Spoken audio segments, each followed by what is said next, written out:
So my question was on the AI, right? Like, how is that impacting your business positively or negatively? Where do you see that things heading? I mean, when people say AI, they're mostly talking about LLMs and GPT, right? That's kind of the new thing. I mean, AI has been doing things for a long time for us, right? But really the hot button issue right now is how is GPT and LLMs and generative AI impacting small businesses like mine, especially dev shops like mine. And our teams are cranking, right? It's incredible. Some of the stuff that they're pulling out.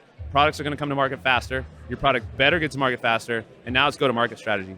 Yeah. People are going to be building the same thing you are very fast. And if your team's not using AI and you're not using Copilot and all the tools out there, you're stupid. You're wasting your time. Your team can build a lot faster with those. Yeah. But that's the thing I'm seeing right now is you better have your act together in your go-to-market strategy. You better get traction as fast as you possibly can. Your moats are going to get harder and harder to create because AI is going to be able to beat those moats real fast. Well, and that's something that David O'Hara brought up, president of Improving, in his interview segment just a couple of segments ago, which was, they're actually looking at cybersecurity with AI because that's a big issue of your coders putting in the code and then it being cannibalized. Yep. Right? So how are you guys addressing your So back to that group again, the Fractal group, we've actually picked up 2 cybersecurity companies. So we do some acquisitions in here as well. So we've picked up cybersecurity companies, built up a couple of our own, and we're building up those chops real fast because we understand that the risk is there. When you say cannibalizing the code, yeah, it's a race right now. And cannibalizing, that's more of an IP problem versus a cybersecurity problem unless somebody's doing something stupid and putting in API keys, right? Right. Which one of our tools does a really good job of scanning your front-end website to make sure no developer accidentally exposes an API key. It's called Attack Vector. It's Attack Service Management tool. It's amazing. I use it on all of our CI/CD process. So as soon as the code goes live, I run a scan immediately to make sure nothing stupid's been pushed out. So I can do that so far there. I can't obviously go in and monitor my employees with everything they put into GPT. Sure.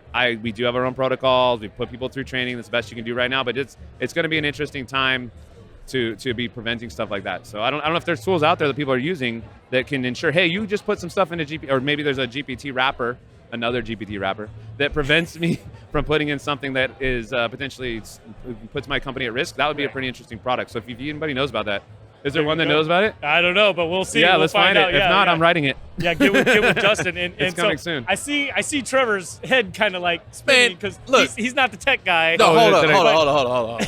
Let me just say something, okay? First of all, I don't understand what you just said. Number 1. Number 2, you're smart about it though. I can tell. I'm like trying to hang with him. Like you're fast too. The way you talk, I like it. But you know what I'm saying? But that's and so he had a question in here, which is CEO, CTO, and you're both, right? Yeah. I mean, you really are both. So talk to us a little bit about those challenges and like wearing these different hats and how your life has been. So I'd say the hardest part about that is, for folks who aren't technical or here, I'm trying to think of an analogy here real quick.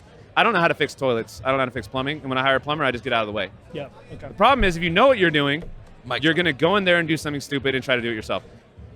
It wasn't stupid for a while. It's stupid now. I don't go in and write as much code as I nearly used to, right? So, but for a long time, my businesses didn't scale because I was doing the traditional, hey, don't work in your business, work on your business. I was definitely fell trapped to that because I could code, I could program, and I could go solve the problems myself. However, I wouldn't have survived had I not been able to solve those problems myself. And I wouldn't have the chops that I do today to work with anybody and hire anyone, feel comfortable in any situation that's technical without that. So I don't regret it in any means. A benefit for sure. I had an amazing mentor. I get that. Yeah, right? So yeah. Like just because you can doesn't mean you should. But to your point, because you did, I can. You got your hands dirty. You can, so you understand the fundamentals. And you go back to Elon, and regardless of Elon's positions, your political positions on him, his moral life that he's lived. The dude is smart, and he can actually go and he could be side by side with those programmers if he wanted to tomorrow. Sure. I mean, he's incredible. He's incredibly intelligent. He's right there with them. They might call it micromanaging, but he's just contributing and understanding at the product at the detail level that I feel very comfortable doing as well. I like that. I love getting in the dirt, right? Like you said, get your hands dirty. Yeah. Get my hands dirty because it helps me understand the larger picture as well. So I like to go in and out of that world.